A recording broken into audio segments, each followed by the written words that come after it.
merasa puas menerima segala pemberian dariku.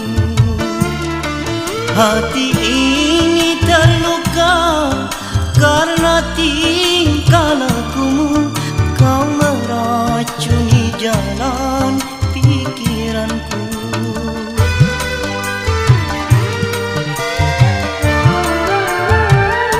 Dulu kau berjanji rela ikut bersamaku. Jika dalam hatimu taklah memandang harta,